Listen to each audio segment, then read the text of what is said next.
This is our deep dive. Welcome to the deep dive. And what we're going to do is we're going to kind of take a few minutes and field some questions from the people that are in the room.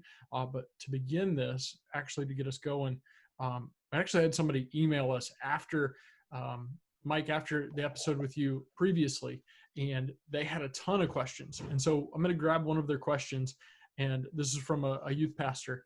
And that will start us off. And then we've got some other questions coming. So here it is. What are some metrics that I could use to assess progress? In the podcast, you all talked about some different models to do this. DEF, discipleship, engagement, formation, really stuck out to me. And I've been sitting with that for a few days, but I'm not sure how to measure growth in that in a useful way. Mm-hmm. Okay. Yeah, I would say engagement would be, for me, there's two streets of it. There's how I'm engaging with the people that I'm called to serve. And then there's how they are engaging with what we're doing. So I would throw out all the metrics you had pre-COVID, throw them out if you're still in COVID ministry. So only measure against itself, because, you'll go crazy. And I wouldn't even stress about an online multiplier. If you're trying to do that, don't stress about that. So what I would measure, like what you can tangibly measure, is, do I know the kids or the students that have given us their information? Do I know what's going on with their life? Like, do I know where they are? Do I know what their family situation is? Do I know how their parents' job is going? Do I know the stress of their house? Do I know if they like online school?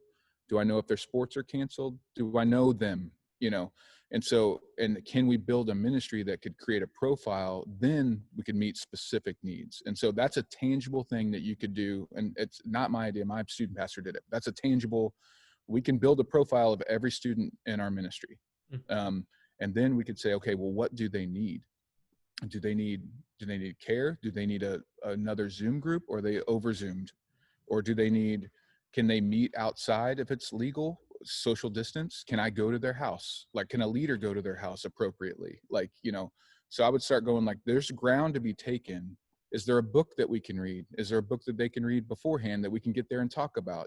There's things that I would start counting it that way. But I'm also a little bit biased. So I understand the question, but they're not going to be coming to your thing anymore unless you just pivot it outside. And then even outside is probably a way different metric than it was before. So don't get too stressed about your before metric and your now metric. That's solid. Orlando, we've got a question in the chat. This one says, I am an elder and a youth small group leader. What is the best way to champion and serve with the student pastor? Well, first of all, you're doing it. So hallelujah for elders that are still leading small groups and students. And that, I applaud that. So game on for you, knowing that that's a massive place to serve. So some of the best leaders that I've ever seen in student ministry have been way, way older than me and have leveraged their life to go do that. So student pastors, go find them and get them serving, because students will gravitate to the oldest person that takes them seriously. So, like, thank you for doing that, whoever you are. The second I would be is, like, if as an elder, I would say they are in trauma, like, even though they're trying to be tough and be great. So care for them and their spouse and their kids. They probably have young kids. Maybe they don't.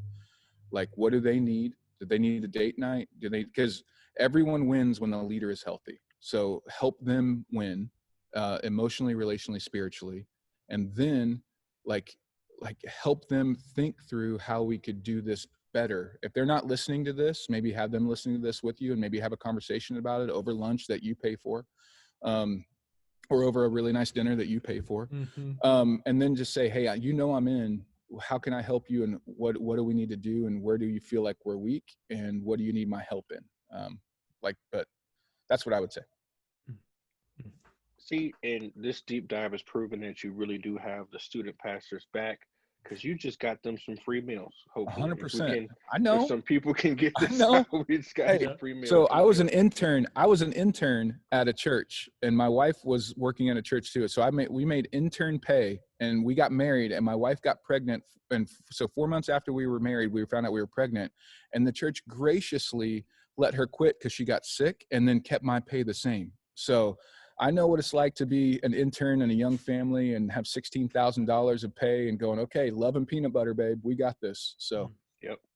Good. As an intern, I made it a point to go around to everybody on staff and just ask, "Can we go to lunch? I'd like to know what you do," and they would pay for my lunch. you're genius. We tell everyone, we're like ministry leaders, when you go out and interns, it's on you to go ask them, but when you go out, you pay for it. So, right. That's good. All right, so we've got another question. Yep. This one comes from Mark. So, if I was doing more of the event-oriented ministry and want to move into a more relational model, what's the first step into that model during and after COVID?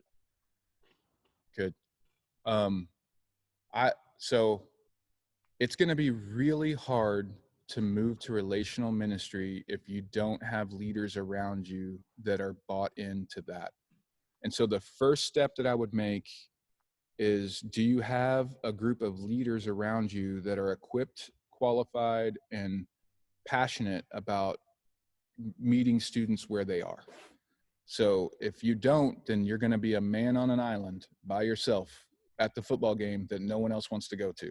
And you're probably awesome as a student pastor, but you're not that awesome. So to be able to care for all those people. So I would start, like, I know it sounds like not what you would think, but you have to deepen the bench of who's willing to go down that road with you, and spread out your leadership and who can care for people. The second thing would be, like, student specific. I would just start asking questions like, how was your life? Like, again, that for me, that's good use of time. Caring for people in COVID, touch points is great use of time. So I would say a 15-minute phone call will pay dividends for the next 15 months. So like circling back into that mode, that's a good use of time.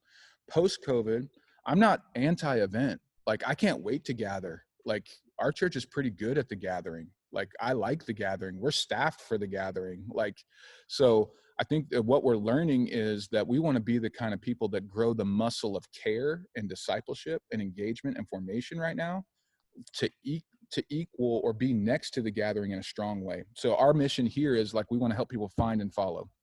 We've been really good on helping people find. And we use the gathering as a touch point for that, and relationships for a touch point for that. We've used this window to help people follow. Like, we've grown our muscle to help people follow in this season, and we're going to keep them both post-COVID. So that's, I don't know if that's helpful, but like, that's probably the first step I would think through. Yeah, that's good. That's good. You talked about reframing a day, reframing a week, trying to figure out what was, what is, how to determine that. And Right. as we're shifting, we're pivoting, we're using every term so many different times, so many different ways, whatever you call it in your context. What would you say is a reasonable goal to set for a youth ministry that is, like, attainable in a way? I mean, you kind of maybe expand on your last comment a little bit, but if our goal is to make students grow closer, allow them to grow closer to Christ, what are the goals to get them there? Yeah, we've not joked. We've said, like, we're not off the hook for the Great Commission because COVID happened. So, and the church has gone through lots harder things and is going through lots harder things in the world, and people and disciples are still being made. So I first would ask, because this is a hard question, because if you're a part-time co-vocational youth worker, you're going to get layered on, like, I don't have the time to do all that. And so I first would ask what capacity you actually have, not gift capacity or relational capacity, but time capacity. Again, it's a zero-sum game. So you have finite time. So I would ask a full-time person, how much time literally are you really mentally giving to your full-time vocation as a youth pastor. I would ask a part-time person, how much are you really giving? And then with those hours, let's get real specific on like okay, you have 20 hours and you want to work 4 days a week, but you also need to be available on Sundays for something. I'm like, you don't have 20 hours to give, man. So like, be reasonable, because you're always going to be chasing. So be reasonable with what you want to accomplish. So like in those finite hours, I would say, so knowing where students are and what they need is a great use of time. I'm keep going back there. Care is a great use of time in this window. Like outsourcing resources on discipleship for information you don't need to write a discipleship curriculum right now. There's plenty of stuff out there. What you need to do is walk through it with people, not create your own in the ivory tower. That's not a good use of your time right now, in my opinion. A good use of your time is with people, and as best you can appropriately. Does that help? Yeah, that does. That does help. Because if you were a 40-hour a week, I'd be like, okay, is the goal 40? Or are you really working 50? And with those 50, are we being productive? Are we like, what's Monday look like? What's Tuesday look like? What's Wednesday look like? And then, because our schedules get full of stuff, but we've got to be able to pull the stuff out that's not essential. Like, we need to go like, okay, if care is essential right now, then it wins in my schedule. That's good. Thanks. Mike, you're telling me I got to do a good job at my job and I don't like it. Okay. No, I'm just kidding. So grace and COVID, it's all crazy right now. All of us are that. Right. So there's another question here from Mark. If you have time and if it is appropriate, is what you said. So the lead pastor might have metrics that are different than mine. What's the best / ideal to get on the same page? Yeah. I hope, and so I know that I'm probably speaking to people that aren't in great leadership situations, unfortunately. And so I want the church to be the best leadership organization on the whole planet. And so if you are somebody that's needing to lead up constantly to your lead guy, no matter who you are, you're going to be leading up. Even if they're exceptional leader, you should always lead up. But I would want you to be able to have humility, but also have confidence in what you think is the best thing, and then don't surprise them along the way. And so like, hey, here's what I want to try. And if they come back with like, well, a metric I really care about is how many people are going to attend the online thing, then you don't need to get mad. Like, you just need to say, okay, he cares about that metric. He's not a bad person. He loves Jesus. Like, I'm under his authority. So how do I help that win? But also, like, I think this is a better use of time right now without like, and then just have that conversation together. And I know that it sounds really nice when I'm saying it now, and it probably will take 4 conversations, but like, if you have confidence and you are going, this is what I want to try, and will you help me evaluate whether it's working or not? If you have that kind of relationship where you can try something, then I would try it. If you don't have that relationship yet, then help win what he wants to win, and that earns you the chips later. That's solid. Mike, thanks for this extra time and sitting with us and doing a deep dive. This was great to have you answer some specific questions that we have for a different context. So appreciate it. Yeah, Dave. Thanks, man. So, and if anything like is not Holy Spirit approved, then just forget it. So you're fine. That's it. Perfect. There it is.